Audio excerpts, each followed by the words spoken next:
और आज हम लोगों ने अपना नया काम करना है, कुछ क्वेश्चंस करके आने हैं। आज बस हम कुछ क्वेश्चंस करेंगे, कोई कॉन्सेप्ट ज़्यादा नहीं सीखना।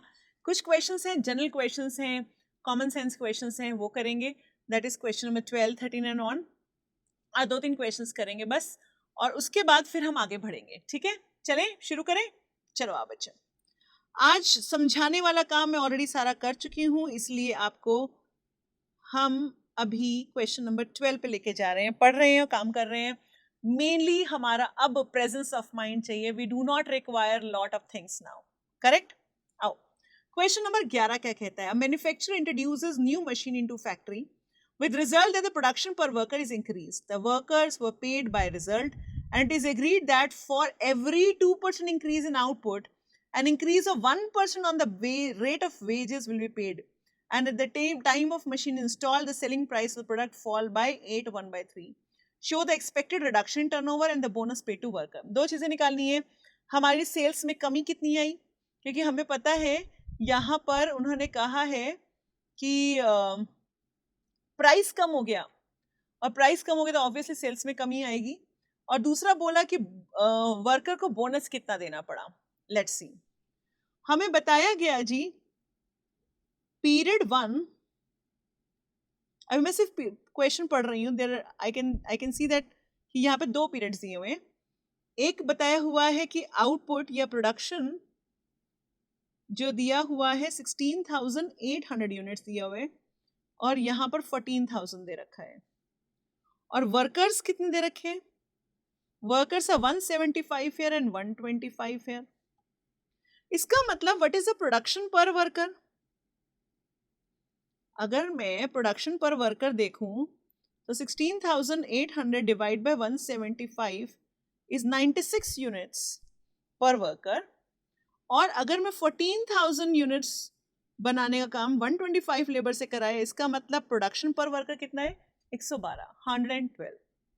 Okay, now I want to see what is the percentage increase. मुझे बताया गया था कि अगर 2% इंक्रीज इन आउटपुट होगा तो मुझे 1% इंक्रीज इन वेजेस करना है। अगर मुझे 2% इंक्रीज इन आउटपुट, तो वो परसेंटेज निकालना पड़ेगा ना। देखते कितना परसेंट आया। 112 minus 96 divide by 96 into 100, it is equal to 16.67%. This is my percentage increase, right. ये मेरा परसेंटेज राइज आया। अब बोनस कितना होगा? उन्होंने बोला हर उस पर हाफ का बोनस आया, 16.67 का बोनस आया, and this is 8.33. Okay, so bonus कितना आ रहा है जी हमारे पास? 8.33 का आ रहा है। अब मुझे क्या देखना था? अब ये तो आ गया, मेरे को 8.33 का बोनस देना है, but what is the wages पर वर्कर? जब पहले देख रहे थे तो हम 33,600 रुपीज दे रहे थे 175 वर्कर्स को। ऐसा करने से मेरा 192 रुपीज का वेजेस आ रहा था पर वर्कर। तो बोनस कितना हुआ? बोनस पर worker 8.33% of 192, it comes out to be 16 rupees. So bonus आ गया जी हमारे पास। सो टोटल बोनस कितना आया? हर वर्कर को 16 रुपए का बोनस जाना है, और वर्कर कितने हैं अब नए सर्कमस्टेंस में? 125. दैट मीन्स मेरा जो बोनस आया वो 2,000 रुपीज का बोनस आया। अच्छा, तो बोनस तो मैंने निकाल दिया। दूसरा उसने कहा था जी सेलिंग प्राइस से बताओ। तो ठीक है, हम what is my old sales? There was 75,600 की ओल्ड सेल्स थी, दी हुई है क्वेश्चन में। What is my new sales? मगर मुझे ओल्ड सेलिंग प्राइस पे देखना पड़ेगा, तो चलो ऐसे निकाल लेते हैं, यहीं पे निकाल लेते हैं। ओल्ड यूनिट्स पर 16,800, तो सेलिंग प्राइस कितना आया? 75,600 divide by 18,000, sorry 75,600, you can say 75,600 को 16,800 से डिवाइड करो, सेलिंग प्राइस आ जाएगा ना। तो ये सेलिंग प्राइस कितना है? ये सेलिंग प्राइस आ रहा है जी आपके पास 4.5। कितना आ रहा है जी आपका 4.5, करेक्ट, राइट। अच्छा, न्यू सेल्स में अभी रिड्यूस हो जाएगा हमारे यूनिट से 14,000, सेलिंग प्राइस में 8.33% और 4.5 लेस करेंगे तो बताओ कितने की सेल्स आ रही है हमारी। This is 57,750। इसका मतलब रिडक्शन इन टर्नओवर, माइनस करो, ये आया 850, 17,850। Can you get it? Yes ma'am. So हमारे से आंसर, हर क्वेश्चन का आंसर अलग से लिखना जरूरी है। पहले उन्होंने बोला था what is the expected reduction, expected reduction in turnover. Do not expect कि क्वेश्चन हमने ऊपर निकाल दिया तो मेरा एग्जामिनर अपने आप पढ़ लेगा, नहीं, आंसर अलग से देना है हर क्वेश्चन में। अगर आप एक एक दो दो नंबर भी बचा लेते हैं इस वजह से, तो आप सोचिए आपके एग्जाम के अंदर कम से कम 20-25% प्लस कर देंगे, 20-25 मार्क्स प्लस कर देंगे, just because you are writing answer below everything. दूसरा बोला total bonus paid to employees, तो मेरे को वो भी निकाला हुआ था, total bonus paid to worker, वो हमने निकाला हुआ है ₹2,000। आंसर आपका बिल्कुल साफ साफ होना चाहिए, ऐसा नहीं है कि घसीटा मार दिया।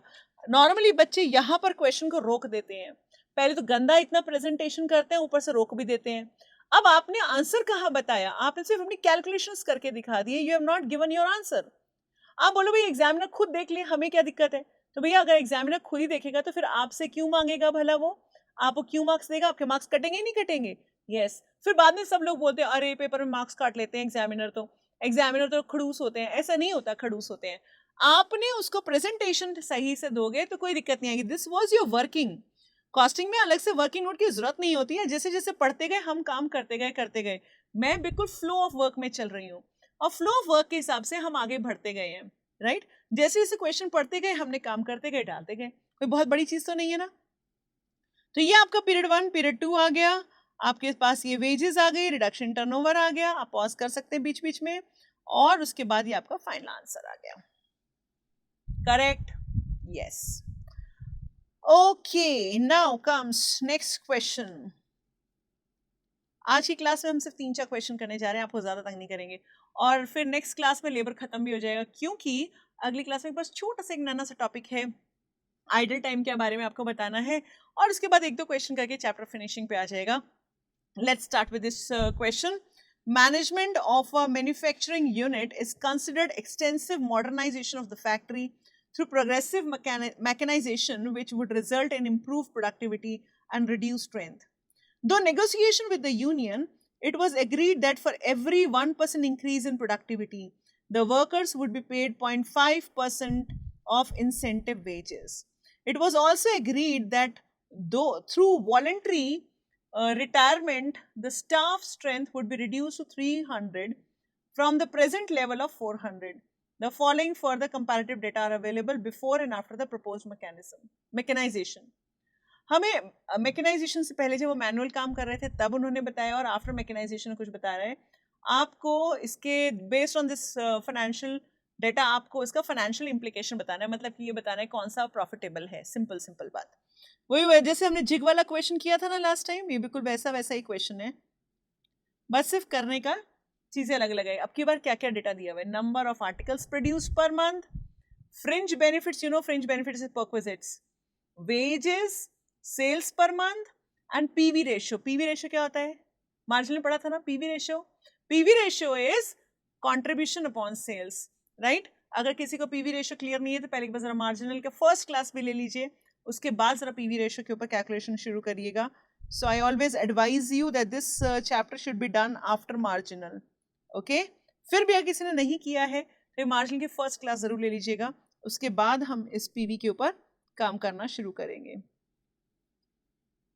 वहां मैंने बहुत क्लियरली एक्सप्लेन किया है कि पीवी क्या चीज होती है, कंट्रीब्यूशन क्या होता है, सब कुछ सिर्फ एक क्लास ले लीजिएगा तो भी हो जाएगा। Okay, let's come back. Calculations करते हैं, मैंने अभी ऊपर डाल दिया है। बिफोर मैकेनाइजेशन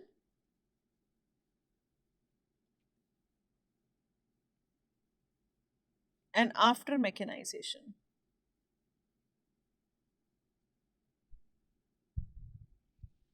ओके अब कैलकुलेशन शुरू करते हैं जी। मुझे सेल्स दी हुई है, पीवी रेशियो दिया हुआ है 25%। ओके 25% दिया हुआ है और सेल्स दी हुई है 24 लाख। दैट मीन्स पीवी से हमारा क्या निकलेगा? Contribution. Contribution is 25% of 24 lakh, it is equal to 6 lakh। ये दो चीजें निकलाई हैं, मैं अब ये करना शुरू करती हूँ। यहां मैंने सेल्स लिख दिया है 24 लाख और मुझे क्या पता चल गया है? कंट्रीब्यूशन पता चल गया है। कंट्रीब्यूशन का मतलब प्रॉफिट ही होता है बिफोर फिक्स कॉस्ट, और ये आ गया मेरा 6 लाख। अब हमारे को सेल्स में से वेरिएबल कॉस्ट लेस करते तो कंट्रीब्यूशन आता है, तो वेरिएबल कॉस्ट टोटल कितनी होनी चाहिए? ऑब्वियस है, सेल्स 24 लाख है, कंट्रीब्यूशन अगर 6 लाख है तो वेरिएबल कॉस्ट कितनी हुई? 18 लाख। बट अभी उसका बाइफर्केशन देखते हैं। हमारे को क्वेश्चन में क्या क्या कह रखा था? वेजेस जो दिया गया है आपको, ये सारा डेटा मंथली है? बिल्कुल है जी मैम, पर मंथ ही सेल्स था। ठीक है, तो वेजेस हमारे को दिया हुआ है 4 लाख और फ्रिंज बेनिफिट्स दिया हुआ है, फ्रिंज बेनिफिट दिया हुआ है 50% of wages and that's coming out to be 2 lakh. That's my fringe benefits, right? इसका मतलब अगर मैं ये मानूं, और बोनस कितना है यहाँ पर? बोनस तो यहाँ पे कुछ नहीं था, अभी तो कुछ नहीं था। तो बताओ मटेरियल और वेरिएबल कॉस्ट कितना होगा एंड अदर वेरिएबल कॉस्ट कितना होगा? सो 24 लाख में से 6 लाख का वेजेस ऑफ फ्रिंज बेनिफिट गया, 6 लाख का कॉन्ट्रीब्यूशन गया, तो हमारे हिसाब से जो यहाँ मटेरियल बनता है वो बनता है 12 लाख। कितना बनता है जी? 12 लाख। सो 24 लाख में से वेजेस, फ्रिंज बेनिफिट्स और कंट्रीब्यूशन गया, ये मेरा यहाँ बैलेंसिंग फिगर आ गया। ओके अभी क्या होने वाला है? अभी देखते हैं। इसका मतलब हमारे को पता चल गया कि मटेरियल कितना होता है। मटेरियल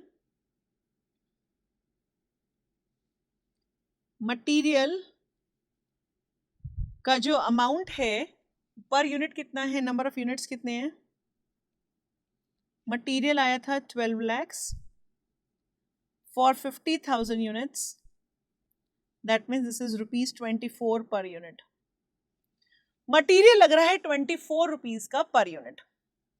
क्लियर हो गया? अब मैं चलती हूँ आफ्टर मैकेनाइजेशन। आफ्टर मैकेनाइजेशन जो यूनिट्स बताए गए हैं, यहाँ तो 50,000 यूनिट्स थे, यहाँ यूनिट्स आ रहे हैं 48,000 units.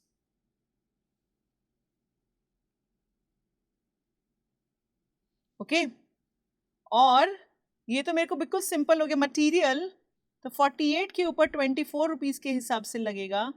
48 into 24 is equal to 23,04,000। You understand this?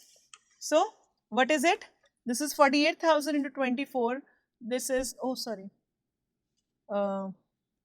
24 के ऊपर 48 मल्टीप्लाई करते हैं जरा। 10 रुपीज कम हुआ। This is 11,52,000. Sorry, calculation wrong हो गई। So this is 11,52,000, क्योंकि हमें पता है कि पर यूनिट का जो 2,000 यूनिट्स कम हुए हैं और 24 के हिसाब से 48,000 कम हो जाना चाहिए। दैट मीन्स 11,52,000 हो गया। अभी क्या क्या बोला गया था तो फिर से देखते हैं। Management of a manufacturing units considered monetization हो गया था। दो negotiation with the union, it was agreed with every 1% increase in productivity the worker would be paid 0.5% incentive। जैसे पिछले क्वेश्चन में बोला था कि जितना आपकी प्रोडक्टिविटी बढ़ेगी उसका आधा इंसेंटिव वेजेस मिलेगा। ठीक है। It was also agreed that दो voluntary retirement staff strength should be reduced to 300 from present level of 400। पहले 400 लेबर थे, अब 300 लेबर रह गए हैं। सो अगर पहले 400 लेबर थे तो वेजेस पर वर्कर कितना था? 4 लाख रुपीज हम 400 वर्कर को दे रहे थे। दैट मीन्स रुपीज 1000 पर वर्कर का वेजेस था। और अब कितना हो गया भाई? अब 300 लेबर है, 300 लेबर के साथ उनका बेसिक वेजेस तो 300 के हिसाब से चलेगा ना, 300 into 1000 it is equal to 3 lakh. Fringe benefit 50% of 3 lakh. Bonus अभी कैलकुलेट करेंगे. This is 150. क्लियर है ना ये बात? अब मैं जैसे जैसे डेटा की जरूरत पड़ती जा रही हूँ मैं निकालती जा रही हूँ. और हमारे को कोई रेट में तो कुछ नहीं बताया ना क्या चीज था. मेरा सेलिंग प्राइस कितना था? My selling price was 24 lakh rupees की सेल थी, 50,000 यूनिट्स की. That means 48 rupee per unit का सेलिंग प्राइस था. अगर मेरा सेलिंग प्राइस 48,000 यूनिट का 48 रुपीज के, क्योंकि there is no reduction in selling price, आपके पास सेलिंग प्राइस में कोई कमी नहीं आई है. So this comes out to be 23,04,000. Got it? So sales आ गया आपका, वेजेस आ गया आपका, फ्रिंज बेनिफिट आ गया, मटेरियल भी पर यूनिट निकाल दिया. ऑब्वियस है, प्रोडक्शन कम हुई है तो मटेरियल भी कम लगेगा, सेल भी कम होएगी, एम्प्लॉइज कम हुए तो लेबर भी कम लगेगी. बस बोनस देखना रह गया अब हमारा. ओके, अब हमारे को देखता है बोनस. बोनस के लिए मैंने क्या किया, यूनिट्स देखे. पहले 50,000 यूनिट्स थे, अब 48,000 यूनिट्स हैं. वर्कर कितने थे जी? पहले 400 वर्कर थे, अब 300 वर्कर हैं. What is the output per worker? एक वर्कर ने कितना बनाया? यहां पर 125 बना. 48,000 divide by 300 is equal to 160. Output तो बढ़ा है. So what is the percentage increase? 160 में से 125 गया, अबाउट 125. बेस हमेशा पुराने को लेते हैं. It is equal to 28%. तो हमारी आउटपुट में राइज आया है 28% का. तो बोनस कितना आएगा बेटा जी? 28% का आधा, that is equal to 14%. So bonus पर वर्कर कितना हुआ? 14% of 1000 it is equal to 140. आया कि नहीं आया? आ गया ना. 1,000 रुपये मिल रहा था, 14% बोनस और मिल गया, दैट मीन्स 140. अब मैं चलती हूँ, 300 वर्कर को 140 रुपीज आपने दिया. 14 3 is 42, दिस इज 42,000 रुपीज. बस, और तो कुछ नहीं है. यहाँ तो कोई जिग भी नहीं है, यहाँ तो कोई और चीज नहीं है. बड़ा सिंपल क्वेश्चन था. सो हमारा 50,000 यूनिट से 48,000 यूनिट्स हुआ. लेबर भी कम हुई थी बट आउटपुट बड़ा है. लेबर कम होने पर भी उन्होंने आउटपुट अच्छा रखा. सेल्स हमें पता है, वेजेस हमें पता है, फ्रेंच कॉस्ट पता चल गया. और हमारा ये जो कॉस्ट आ रहा है, कंट्रीब्यूशन आ रहा है, कंट्रीब्यूशन मतलब profit before fix cost is 6,60,000. तो मैकेनाइजेशन लेना है कि नहीं लेना है? Yes ma'am. आंसर क्या आएगा? The company should opt for mechanization. भैया मैनुअल की जगह मैकेनाइजेशन करो, as the profit is increasing by rupees. How much profit is increasing? It's increasing by rupees 60,000. Contribution increase हो रहा है सीधा सीधा, बोनस देने के बावजूद भी कम हो रहा है. सो एज अ रिजल्ट 60,000 का अपना प्रॉफिट बढ़ गया. That's the final answer. उन्होंने कहा एनुअल फाइनेंशियल इंप्लीकेशन बताओ. एनुअल बताया था, this is per month. So annual saving, उन्होंने एनुअल बोला है. Annual financial implication, so annual saving would be 60,000 into 12. ये सब तो मंथली था भाई. So that is rupees 7,20,000. Question को ठीक से नहीं पढ़ोगे तो आपका एक छोटे से स्टेप के पीछे नंबर कट जाते हैं. और वहां पर हम सोचते कि हमारा क्वेश्चन तो बिल्कुल ठीक हुआ था, फिर भी मेरे मार्क्स काट लिए गए. और फिर हमारे एग्जाम में हम बोलते हैं जी इन लोगों का तो दिमाग खराब है, देखो इतने सारे नंबर काट लेते हैं. हमने तो आंसर ठीक किया था. हम अपने फ्रेंड से जब मिलते हैं तो हम पूछते हैं हाँ भाई तेरा आंसर कितना आया? मेरा 660 का कॉन्ट्रीब्यूशन आया था नया. मेरा भी 660 का आया था. मैच तो हो गया क्वेश्चन ठीक है, तो बिल्कुल परफेक्ट हो गया. अरे वाह वाह वाह, हम तो दिवाली मना लेते हैं. मगर भैया ना तो आपने आंसर लिखा, और आंसर में पूछा हुआ था annual implication. Annual financial implication, जबकि हमारे को डेटा मंथली दिया हुआ है तो 12 से मल्टीप्लाई करना पड़ेगा कि नहीं पड़ेगा, है ना, तो वो करना हमें जरूरी है, तो वो काम किया हमने, तो मैं आगे आ गई जी। अब मैं आगे चल पड़ी हूँ क्वेश्चन नंबर 14 पर। पढ़ो जी, क्वेश्चन नंबर 14 क्या कह रहा है, जरा ध्यान से पढ़ना। क्वेश्चन नंबर 14 क्या कहता है? कहता है 10 men in a group, when the weekly production of the group exceeds 200 pieces per hour, each man is paid a bonus for the excess production in addition to his wages at hourly rates.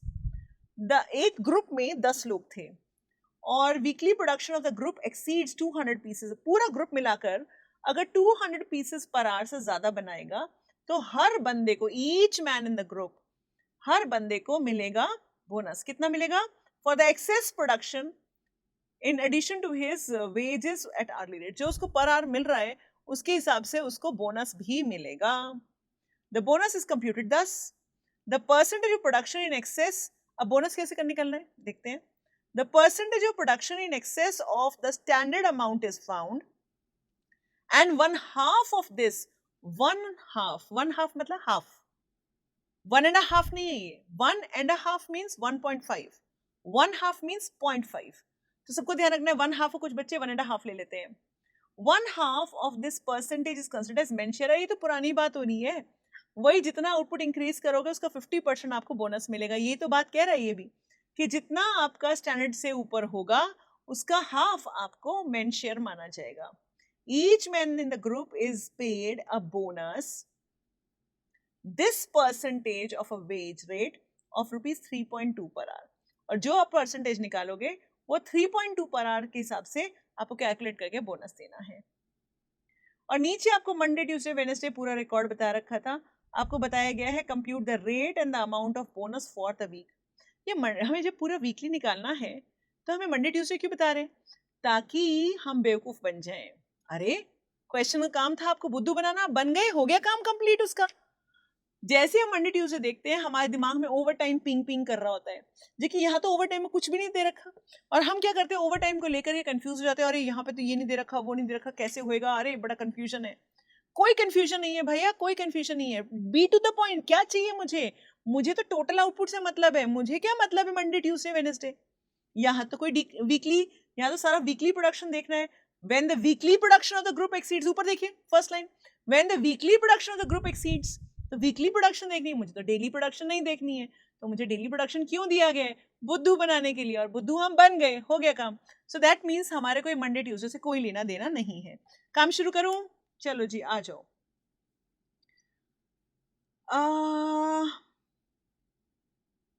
क्या क्या कह रखा था?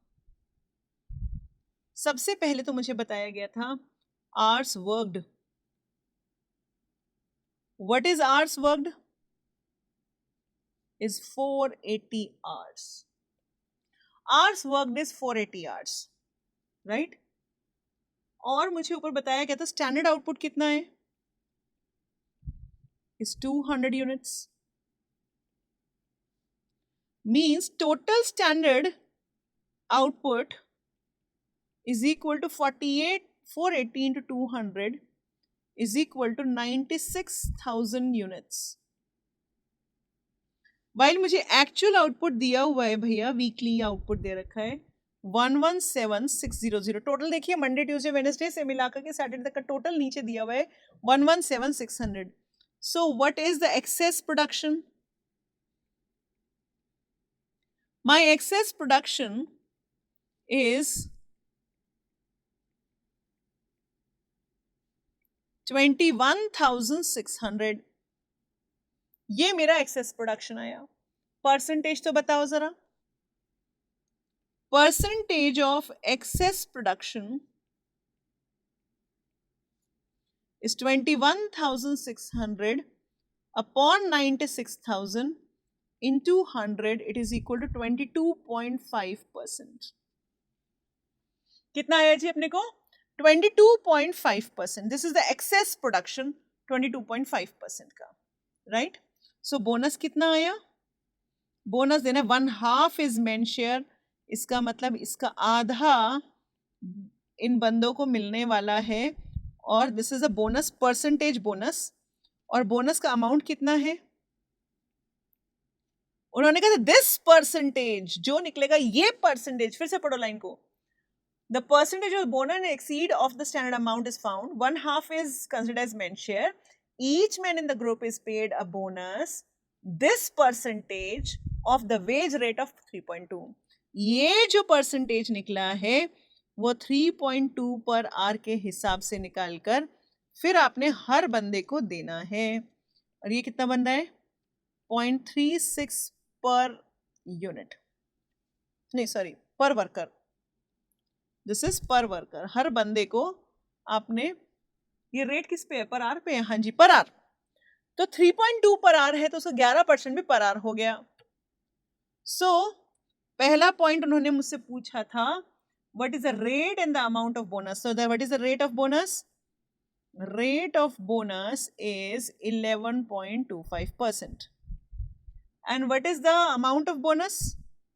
अगर rate को मैं rate पर are भी निकालूं, वो भी मैंने ऊपर बता दिया था, दोनों तरह से हो सकता है, रेट को परसेंटेज भी दे सकते हैं, पर आर भी दे सकते हैं, पर आर इज 0.36।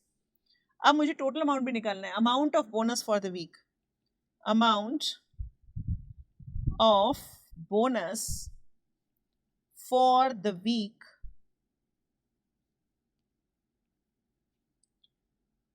हाँ जी कितने घंटे काम किया था? 480 आवर काम किया था, 36 पैसे का बोनस था, सीधी सीधी कैलकुलेशन है जी, 172 रुपीज 80 पैसे का बोनस है, सिंपल है, 480 आवर काम किया, 36 पैसा पर आवर का बोनस है, मेरा ये टोटल बोनस आ रहा है। बोलते हैं बताओ जी बी पार्ट में कि हमारे एक employee Jones, compute the total pay of Jones who worked for 41.5 hours and was paid at the rate of 2 per hour, and of Smith who worked for 44.5 hour and paid for 2.5 per hour basic। तो आप एक बात बताओ, bonus तो 3.6 पे निकला था, इनके रेट से तो कोई मतलब ही नहीं है।